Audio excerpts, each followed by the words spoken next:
The most important thing to cherish in your career is your connections with people. Without valuing those relationships, nothing will go right. Make sure you remember this. These were the words my late dad often repeated to me. 5 years ago, my dad passed away from an illness. As a kid, I found my strict dad difficult to deal with and always took shelter behind my mom. But as I grew up, I began to understand, vaguely, why he had been so strict with me. I think I never really opened up to my dad until I started working as an adult. However, after I graduated from college and began working at a company, we started to talk more. Occasionally, we'd share a drink, and on those nights, I could kind of feel a father-son bond. But he's gone now. He suffered a heart attack suddenly while at work and passed away. My name is George. I'm an employee working in the sales department. I'm not the type to stand out at work. There were many peers more capable than me, and I believe there were even subordinates with more potential. The job itself was rewarding, and I was paid decently, so I had no complaints. I also have a girlfriend, Erica, whom I'm thinking of marrying. Erica and I have been together for 2 years, and I'm considering proposing on our next anniversary. Despite the generally fulfilling days, there was just one thing that troubled me. I was persistently pursued by the company CEO's daughter. Her name is Michelle. She's 3 years my senior and works in the company's PR department. Originally, she was sent to a group company for training but returned to our company 3 years ago. For some reason, Michelle took a liking to me, and, despite knowing I have a girlfriend, she kept insisting on a relationship. You know, I've got more to offer than your current girlfriend. If you were with me, you could even become the CEO. She would leverage her position as the CEO's daughter to press her advantage. Of course, I wasn't swayed by her advances. I couldn't come up with clever retorts or handle it jokingly, so I just responded with indifferent "Oh, is that so?" whenever she brought it up. Somehow, that seemed to fan the flames even more in her. I never liked Michelle to begin with. She's the type to flirt with men but turns cold and strict with other women. Even when she's at the office, she doesn't work. I'm the CEO's daughter, so it wouldn't be good for me to handle this. She'd say, spouting things that made no sense, just to dump her work on other employees. The CEO was ridiculously lenient with her. Even when Michelle did whatever she wanted at the company, he just turned a blind eye. "Michelle, could you please find someone else to bother?" That's what I found myself wishing for. Time passed, and then something happened. That morning, as soon as I arrived at work, someone from HR approached me and told me to go to the CEO's office. And there, I was told by the CEO himself that I was being demoted. The reason? Alleged harassment to Michelle. Of course, that wasn't true. If anything, I was the one who had been subjected to borderline abusive behavior. No, I haven't done anything to inconvenience Michelle in any way, I told the CEO confidently. "What's that? Are you saying my daughter is lying?" he asked. Yes, that's right, the words were on the tip of my tongue, but saying them seemed pointless as I doubted the CEO would believe me. If anything, I'd probably just be labeled a liar. The CEO had been told by Michelle that I was relentlessly pursuing her, a baseless accusation. And I figured she must have been the one to suggest my demotion. I had an inkling why Michelle might have fabricated such a lie. Probably because I had clearly rejected her. She had been insistently asking me out to dinner a few days before. No matter how many times I said no, she wouldn't listen, so I had to be clear that I had no intention of dating her. "I have no interest in dating you. I have a girlfriend whom I'm planning to marry. I love her more than anyone else, and I will never leave her for you. I'm sorry, but you have to let go," I had told her. Michelle looked unsatisfied, but I immediately left the scene. She must have been angry about that. I never imagined she would seek revenge in this manner. I haven't done anything to come onto Michelle. I insisted to the CEO once more, but he was not willing to listen. And just like that, I was unceremoniously sent off to a branch office in the countryside. Man, it's really a shame you got targeted by someone like her. Seems like tough luck is the only phrase that comes to mind, huh? Colleagues who knew the situation were all saying the same thing. They all sympathized, but nobody could help. I mean, who would want to cross the CEO's daughter? When I told Erica about the demotion, she looked sad. You'll make it back here eventually. Just think of it as a change of scenery. You know what they say, after the worst happens, something great is waiting around the corner. This must be a sign of better things to come.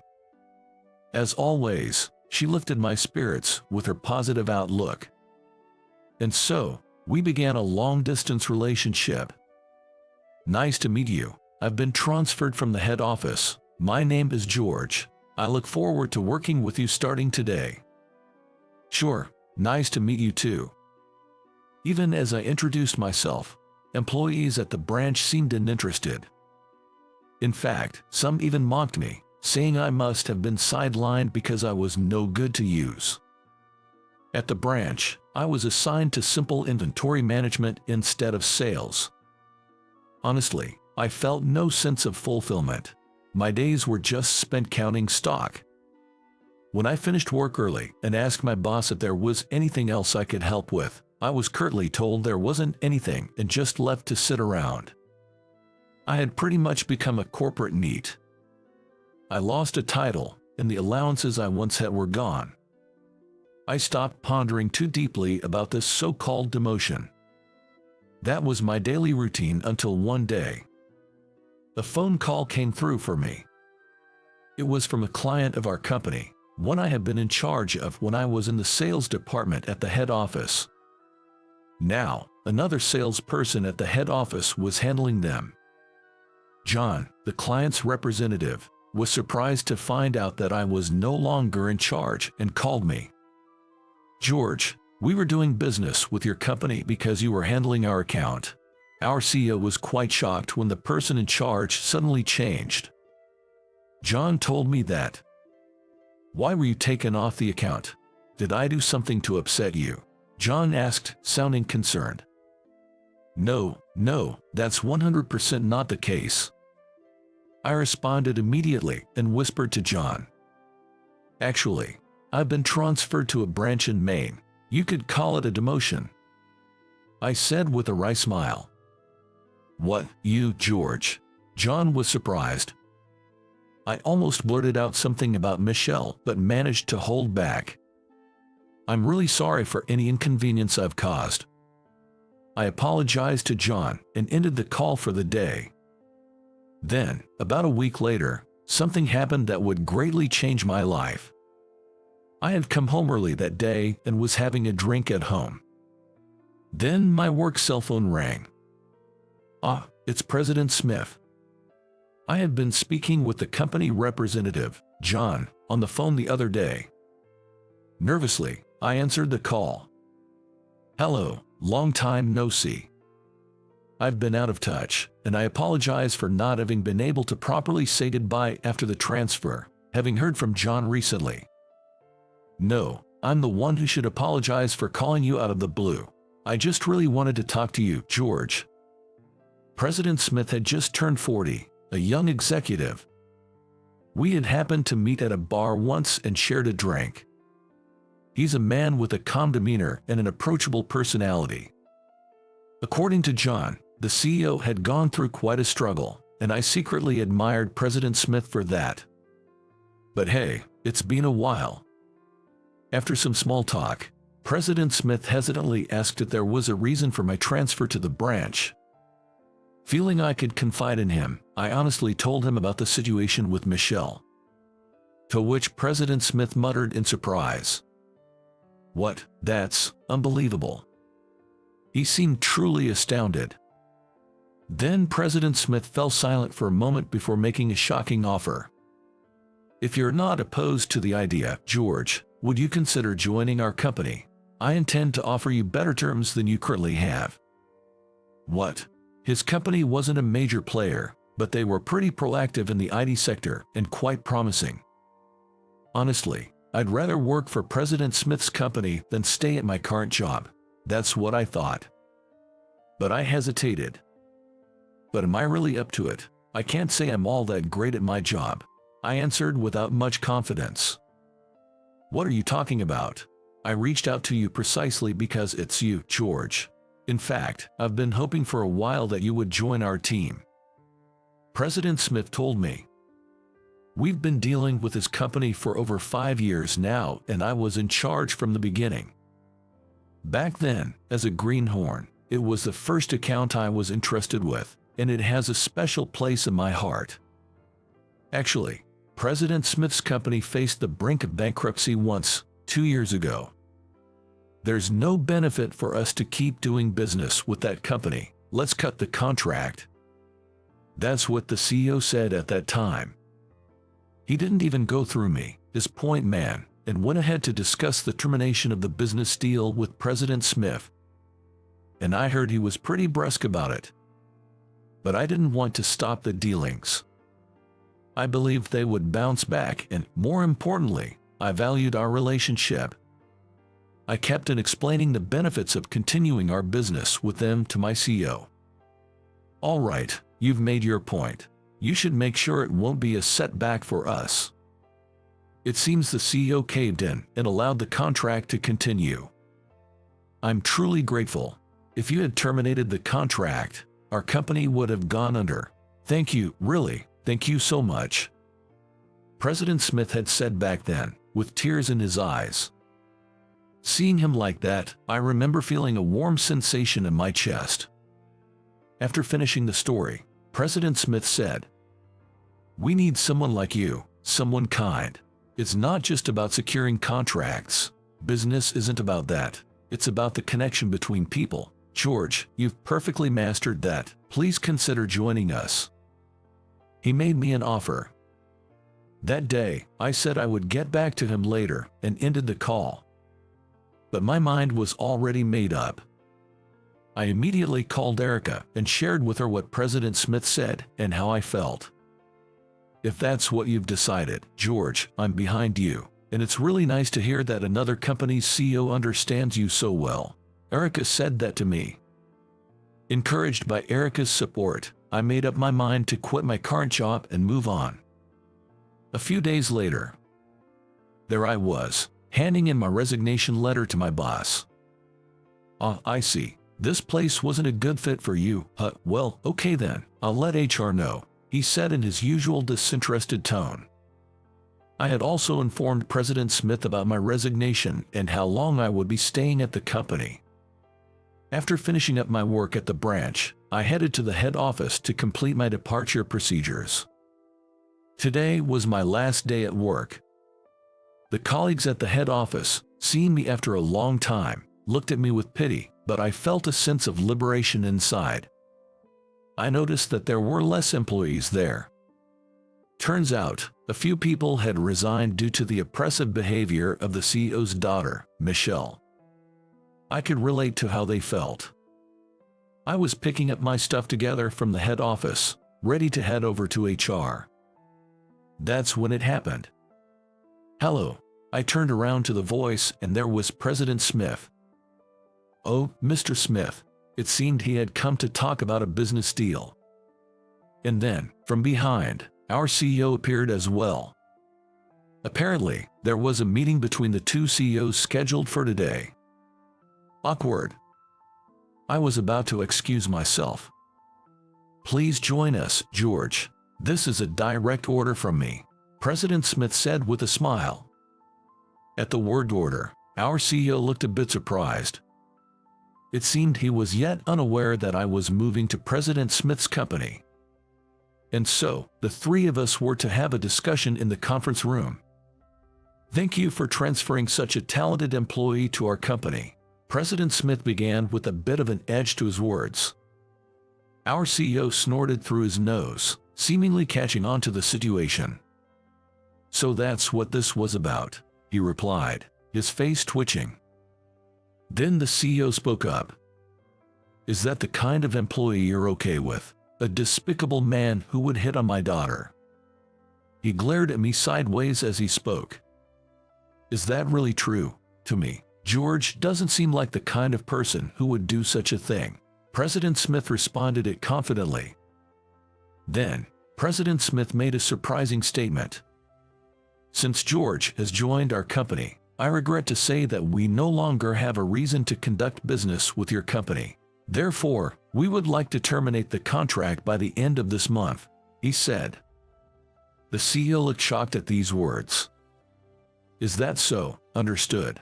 So we're talking about the end of this month, he said, with a look of frustration. And so, our deal was off, and soon after, I switched over to President Smith's company. Subsequently, the company I used to work for fell into a dire situation. Word got out in the industry that our company had broken off the deal, and one by one, other partners began to cancel their contracts. It seemed that President Smith, with his extensive network, had been talking to our competitors about the true state of my old company, which had an impact. The employees, realizing the crisis, started to leave in droves, and the company's reputation plummeted, so much so that hardly anyone wanted to join anymore. The company spiraled down daily, and now it was on the brink of bankruptcy. By the way, Michelle, notorious for her ruthless marriage hunting, ended up having her actions recorded, and it seems she's being questioned by the ethics committee. Talk about reaping what you sow. As for me, I'm diligently working at the new company every day. The job is rewarding, and every day I feel vibrant and alive. I took the chance of changing jobs to propose to Erica. I'll do my best to be a great wife, Erica said, accepting my feelings. We just started living together in an apartment last month. I plan to continue valuing my relationships with others and live towards a bright future. My name is Ken. This year, I'm turning 35. As for my job, I'm the president of a cleaning company. Today, I was out on site, doing some reconnaissance. Hey mister, this place is dirty. Oh, thanks for letting me know. I have a bit of a concern. Hey lady, don't come in when I'm using the facilities. Oh, sorry. That's what a man yelled, and out came Kathy from the men's restroom she was cleaning. She's a newcomer who just started cleaning this building this month. Anyone who meets her would probably think she's always exhausted. She always seems worn out. Still, I would have never imagined someone like her doing this kind of work. Kathy, I've told you to put up a sign when you're cleaning the toilets. Oh, sorry. She bowed her head, trembling slightly, and I couldn't help but sigh. If you can't remember what you're told, you need to take notes. I can't keep repeating myself. I'm sorry. It's not enough to just apologize. You need to show it through your actions. She didn't respond, just kept looking down. I know I'm being harsh, but it's part of the job. I'll do my best. Yes, that's all you can do. Once I teach someone how to do a job, it needs to be done right. Otherwise, the company can't function. I'm not going to get fired, am I? That depends on how much you put into it. Yes, she answered without raising her head. Also, when you talk, can you at least lift your head? It's hard to hear you. Oh, sorry. You don't need to apologize for that. Yes, sorry. See, you're apologizing again. You're right. Maybe I do apologize too much. A small smile finally appeared on her face. Looking at her, I can't help but see a bit of my younger self. Maybe that's why I can't just leave her. My family was poor, and after my dad's business failed, we were chased by debt. That's why I gave up on advancing to high school and started working at a cleaning company right after middle school. I chose it, hoping to help my parents even a little. But there was this woman who would mock me for cleaning. Skipping high school to become a cleaner. Unbelievable. Her sneering face is something I can't forget. Jer, unlike you, living off your parents, I can buy what I want with my own money, and if I set my mind to it, I could save up and even go to college. I glared back at her. I hated being mocked by someone who was still supported by their parents. What did you say? I could have my dad fire you any time. Her face turned red as she shouted at me. Jer, and then the company would get a bad rep for letting an employee go just because of a daughter's tantrum. Come on. Why do you have to be so cheeky? Remember this. She stormed off like that for the day. Looking back now, she might have been taking out her irritation on me, the irritation of her parents pushing and giving her all sorts of things. But that was just a mature lashing out. Yet, decades later, I can painfully relate to how she felt. I, too, had been living while suppressing the urge to lash out my irritations on someone else. And yet, without being harsh to others, I somehow managed to get by up to this point. Maybe that's why I couldn't forgive her even more. A few days later, Kathy, who had been working without any absences, suddenly took a day off from work. When I asked the manager what happened, he replied, "She's quitting, I'm afraid. She just told us yesterday. It was sudden, and I apologize." No way. Hearing that she quit out of the blue, my mind went blank. Remembering how Kathy had tried her best despite all the warnings, I couldn't stay put and found myself heading to her house. "Are you sure you're okay?" "I'm fine. I'll be back in about 30 minutes. I told the driver and got out of the car. The place I was looking for was Kathy's apartment complex. To put it kindly, it wasn't pretty. Who would have thought that she, originally the daughter of the president, would be living in a place like this?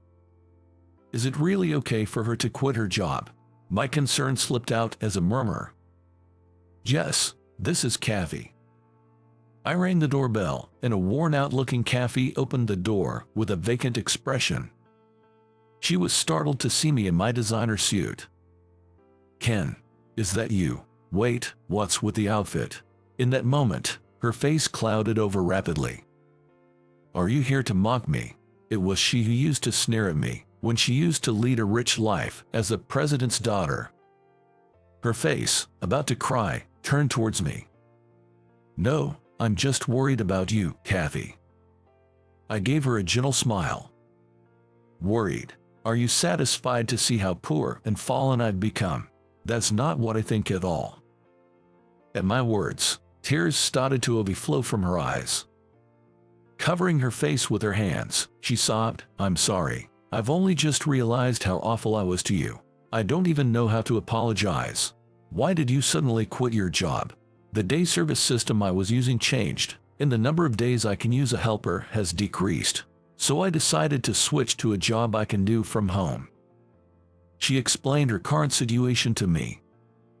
Apparently, her mother needed care, and she had been working while getting help from the city's caregivers. Due to changes in the system, the caregiver was no longer as available, so she had to change her way of working. "I see. I thought you had just grown tired of the job. I'm not in any position to be saying such things. I'm just grateful to have been hired. I never would have guessed you were the president of the company." She concluded her words with. She glanced at the sliding door across the room, behind which her mother, who was under her care, seemed to be sleeping. The room was tidy, but perhaps due to lack of time, the dust was noticeable. "I never imagined I'd end up living like this," she said with a wry smile. "And yet, Ken, you've gone and done the exact opposite, becoming the president of a company. I'm genuinely shocked." Her words made my heart twinge. I occasionally clean my own buildings as a janitor myself, to find out what the employees at work were up to. When she joined the company as a janitor, I was utterly surprised. But she pretended not to recognize me and just kept working hard.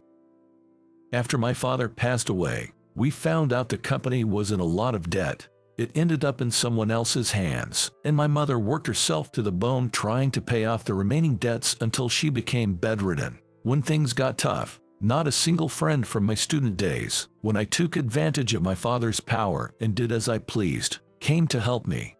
Instead, they all drifted away, and I ended up all alone. You were the only one who helped me, Ken. She said this with a bitter smile.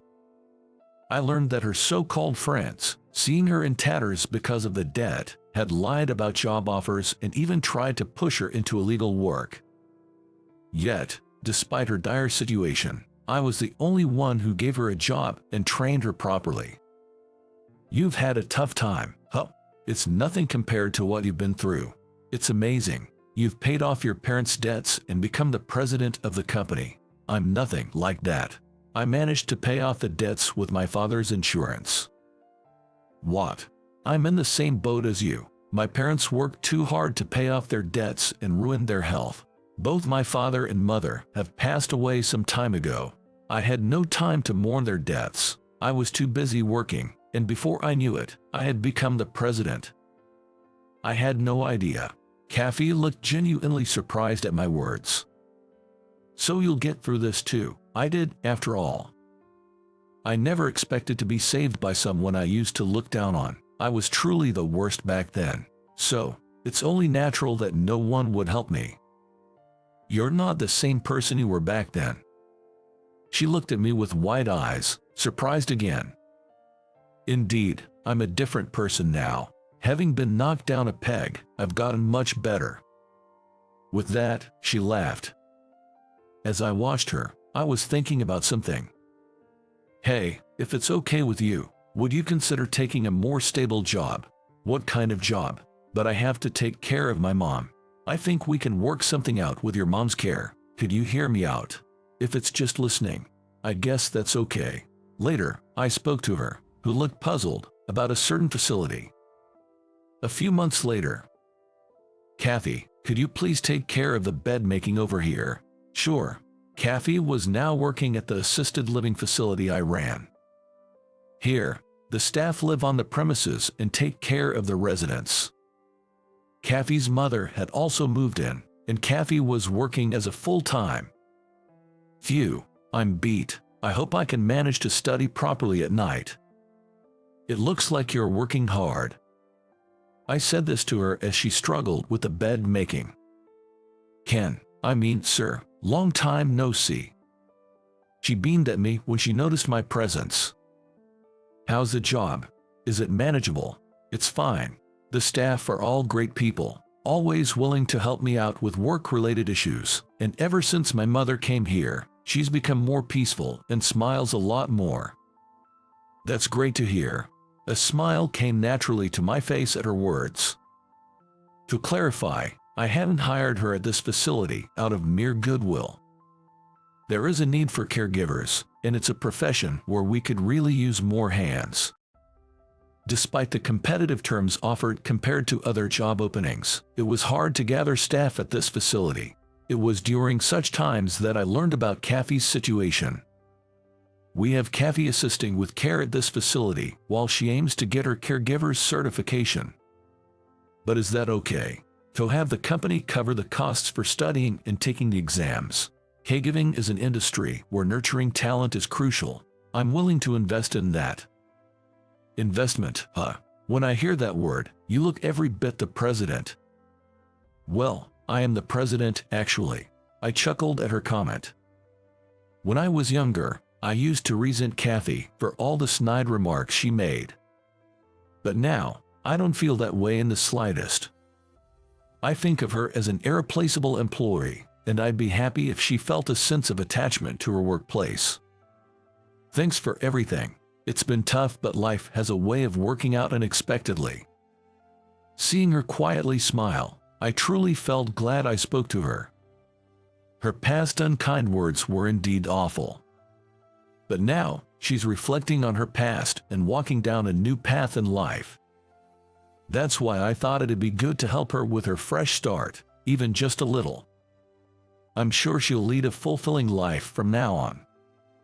And when that time comes, I'll be able to forgive all her past words and actions. Holding her caregiver certification textbook, filled with sticky notes and markers, She was memorizing technical terms in the break room, the arrogant heiress's air long gone. Then on the day of the exam, "Good luck, Kathy. We're rooting for you." She was teary-eyed from all the encouragement from the staff and patrons. I drove her to the station. "I feel like I studied harder than when I was a student." "Did you write down everything you were told?" "Of course," Kathy replied, holding her densely written notebook. "If you pass, let's celebrate." "You don't have to worry about that. I think it'd be nice to have a celebration party with everyone at the facility, including your mom."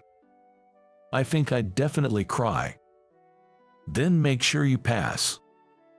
"Is that an order from the boss?" "Huh, you can think of it that way." A smile peeked through her tense face. Arriving at the station, I opened a passenger door for her and had a sudden thought. Right, once business settles down, maybe I should take the college grad exam too. You made me want to study. Really? Kathy's eyes widened slightly with delight. "Oh no, I feel a huge responsibility now. I'll make sure I pass. So you have to do your best too, Ken. Remember, I hadn't forgotten when you said I could make it to college on my own if I set my mind to it.